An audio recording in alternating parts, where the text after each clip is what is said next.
All right, let's talk about one of the most important marketing objectives of all, which is the conversions marketing objective. Drive valuable actions on your website, in your app, or in Messenger.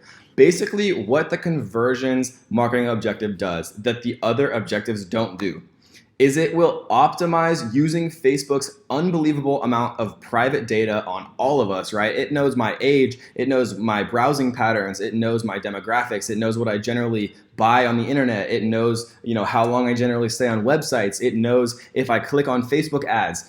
Facebook knows so much information about all of us. It's really actually absurd and very scary and creepy, or it's very profitable for people like you and me who understand how to kind of capture the value and leverage the unbelievable amount of data that Facebook has on people to find our perfect customers.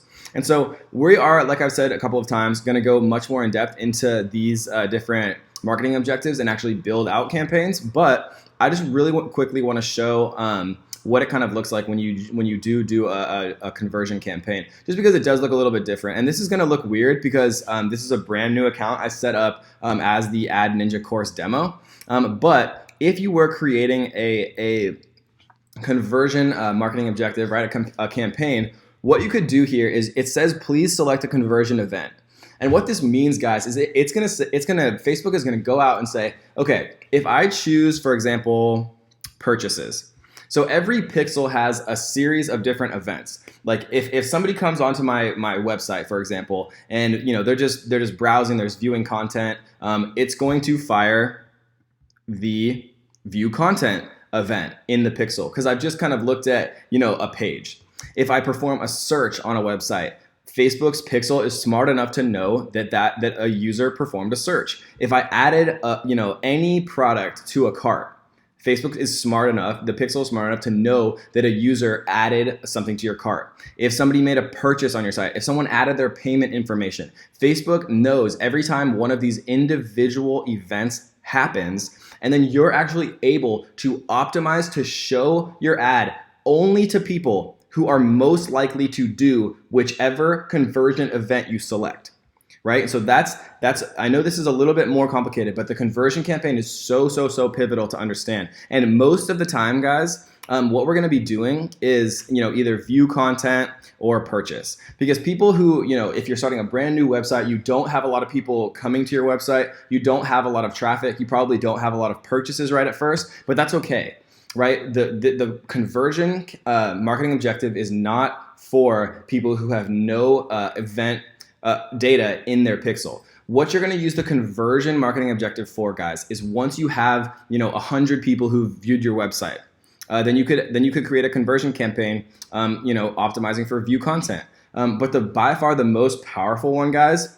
Well, it depends. If you're trying to optimize to get more registrations for your webinar, this is a great one. If you're trying to optimize to get more, email leads from like a cheat sheet landing page, this is a good one. But most of the time, guys, the most powerful usage of the conversion marketing objective is optimizing for the conversion event of a purchase. So if you have 100 people, or even, Facebook says that you need 25 event fires. And when I say event fire, that means this purchase is an event according to the pixel. So if you have 25 people who've purchased from your website in a week, in 7 days, then that is enough data according to Facebook. And they change that from time to time, but that's enough data according to Facebook to have an optimized, at least a minimally optimized purchase conversion campaign.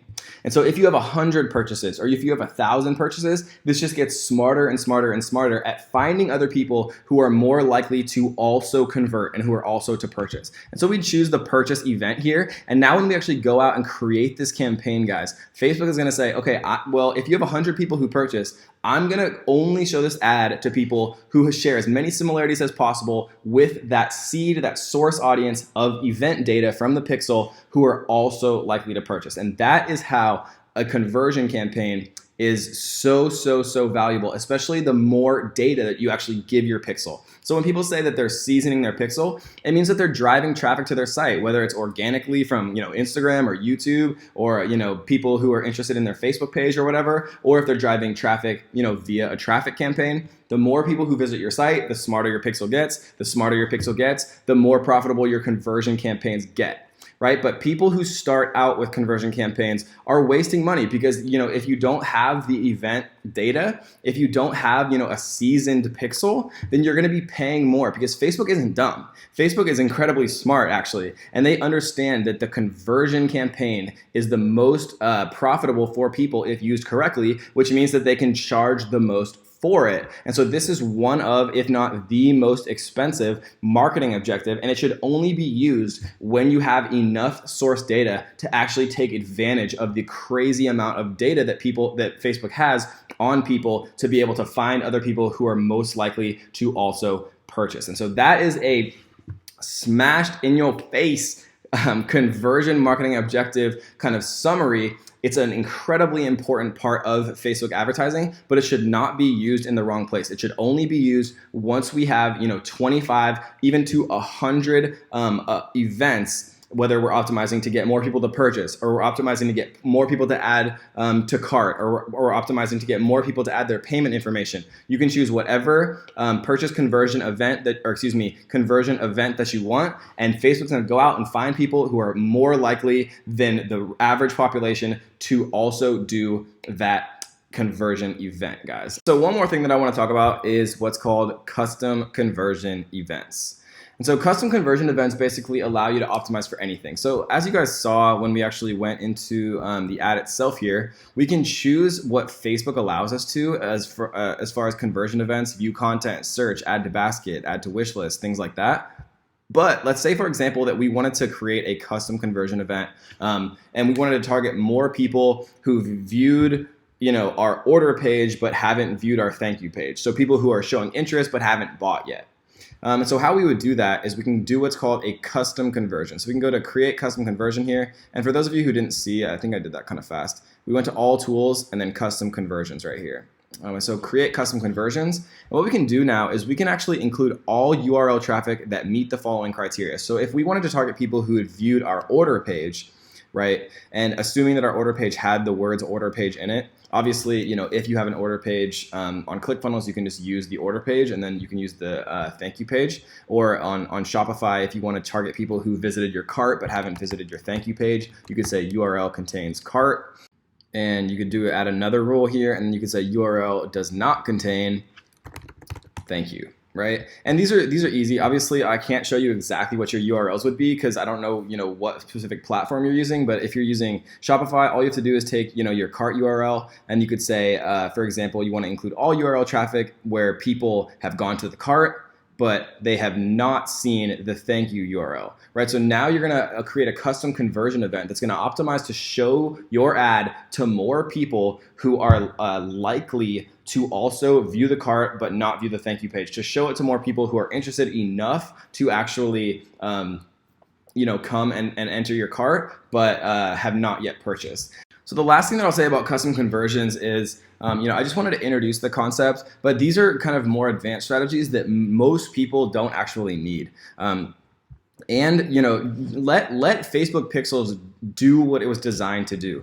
So I usually use standard events. So there's standard events and then there's custom conversions. Custom conversions are what we did right here, but sometimes people can make mistakes because you have like multiple different products that both have cart in the URL, or maybe your your thank you page actually says like purchase confirmation or something like that. And so I generally don't like to use custom conversions, but I just want to show you guys that what's out there and what your options are if you want to create a little bit more complex custom conversions where you want to optimize your campaign for people who are likely to add their payment or purchase, right? Because there's like a lot of different combinations of advanced things that you can do with custom conversions. But for most of us, it's going to be just perfectly fine to actually just choose the conversion campaign objective here. And then actually, just choose one of these standard conversion events just right like so. So 2 final little tips, and we'll go through these more in depth once we actually go